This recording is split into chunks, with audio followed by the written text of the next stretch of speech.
Between the years 2010 and 2012, a lot of us were getting ready to leave high school.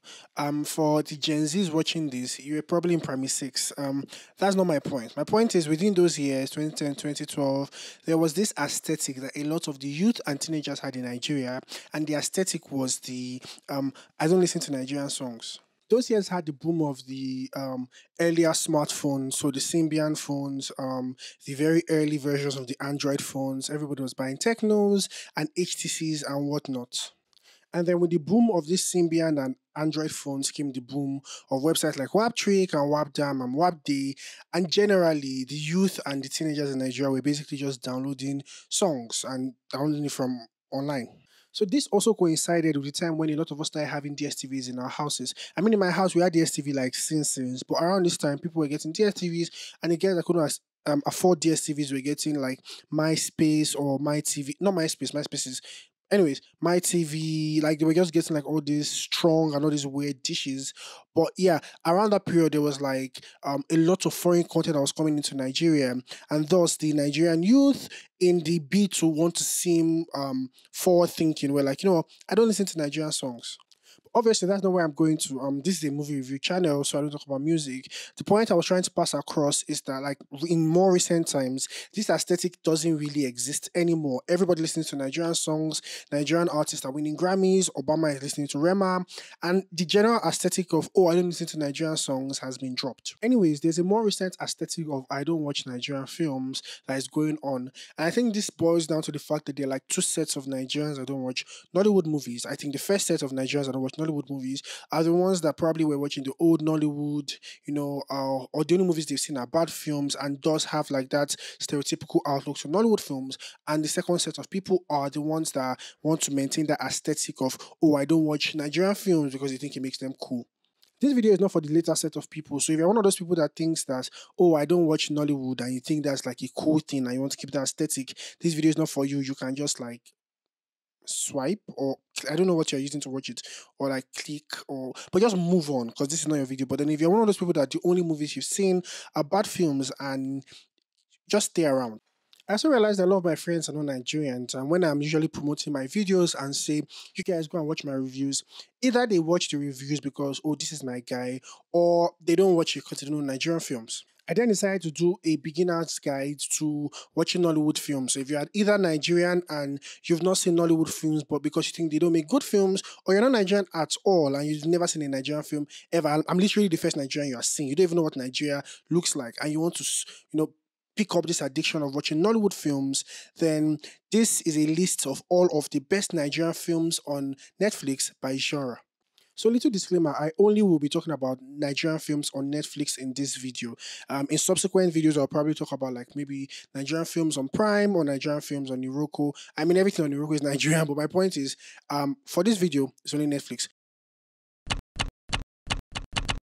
Making my best romance film wasn't hard at all. I'm a hopeless romantic and I absolutely love love. Like, like when you watch like a film and people are in love and like you're like crying and whatnot. I mean, I don't cry every time. But my point is, I really, really, really, really, really love love. And so for me, picking a romantic film or a film in the romance genre wasn't going to be hard because I watch a lot of romance. And there's a particular film that I have seen at least 10 times. And every time I watch it, I just feel all of the emotions. And for me, there is no competition. I think the best romance Nigerian film on Netflix is When Love Happens. So crazy in love when I complicated. How complicated can it be? We kissed. Oh, honey, that's not complicated. That's interesting. Mom. I'm trying to keep this video as spoilerless as possible, so I won't really be talking about any of the films. I'll just mention it, show you a little video, and then we'll just leave here so you can go and watch those movies and then come back and argue with me and be like, you know what, this is not the best romance film. I saw another film that's what I want. I want the fight. There are a lot of Nigerian films in this genre.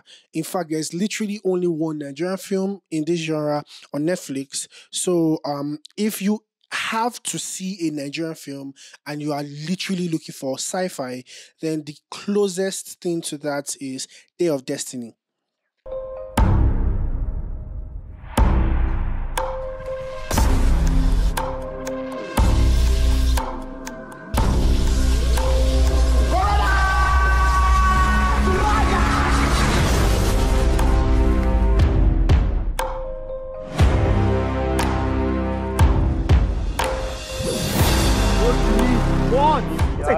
now. Yeah, 2000. Nothing happened. Nothing happened. I have never understood why people watch films so that they can be afraid. But then horror is a genre, it exists. I can't do anything about it, I can't stop it. However, the Nigerian films on Netflix, I don't think are as scary as the very old, the Karishikas and all of those films. But the only horror that I think it's a very good story and still has horrific elements is Aromiri the Figurine.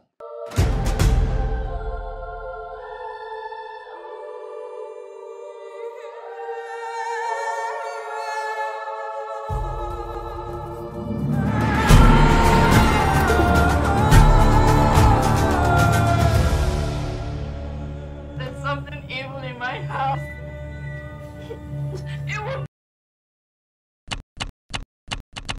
For drama, I had seen like 8 films. I mean, first of all, I had like a long list of films that I thought were good enough, but then I had to like shortlist and then rewatch all of them.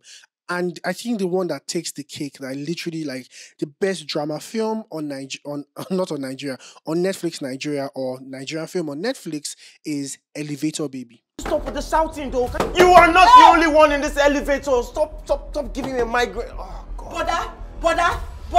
Brother, please mind your business. Mind your business. Let me mind my business. Please. Check or see. I shall not see me there. I don't want that.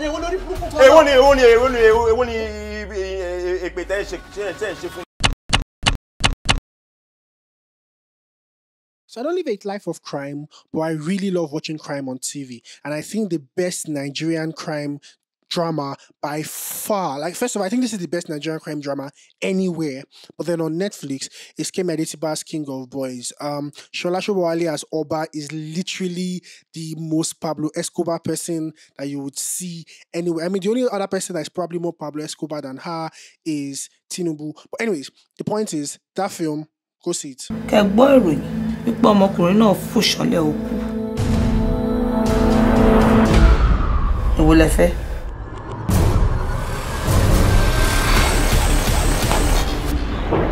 Mama, we need to see you. I need to be for the full any ori. Makanaki she kan share ni. You have drawn the battle line. Stand him up. You have stepped on the tail of the tiger.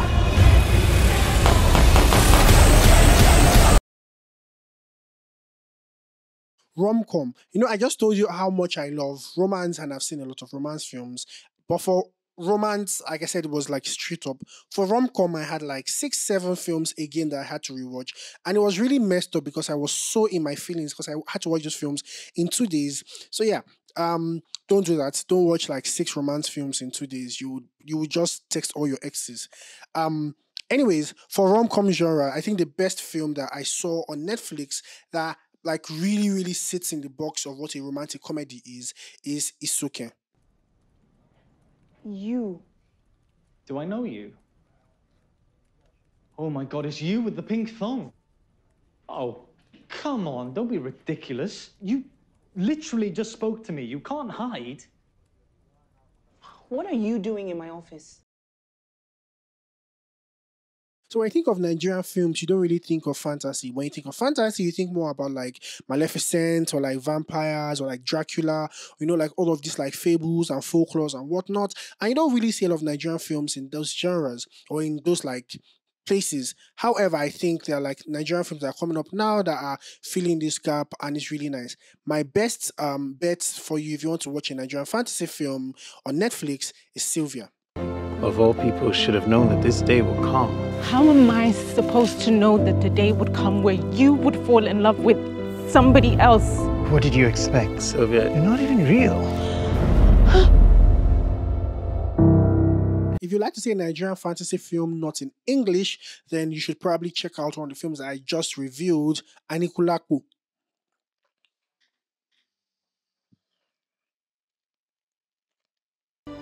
Ọ̀yọ́ ti gbé ọ. Ọ̀yọ́ gbé mi lóòótọ́. Àmọ́. That's my list of Nigerian films that I can beat my chest and say these films are good. And if anybody comes and tells me that this film is nonsense, that person is probably nonsense. Now, you have one of the people that think that Nollywood doesn't make good films and you want to change your opinion, then you can check out the films on this list. And once you change your lifestyle and like you start seeing the light like the rest of us, don't keep it to yourself. Tell your friends, share to everybody, get them to, understand that. I mean, it's a movement, and essentially, Nollywood they are miles ahead of what you think that they are doing.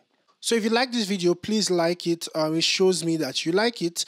And also, I would really, really appreciate comments. I want to know your suggestions and your recommendations and which films you think are the best in all of these genres that I've said. So if you feel like maybe what I said is not right, or maybe you have suggestions or recommendations from like other platforms, maybe on YouTube or on, I don't know, Prime Video, or I keep saying YouTube and Prime Video, but I mean Iroko or whatever, and you want to tell other people so they can know, please comment. Or if you just want to say anything in this life, just comment.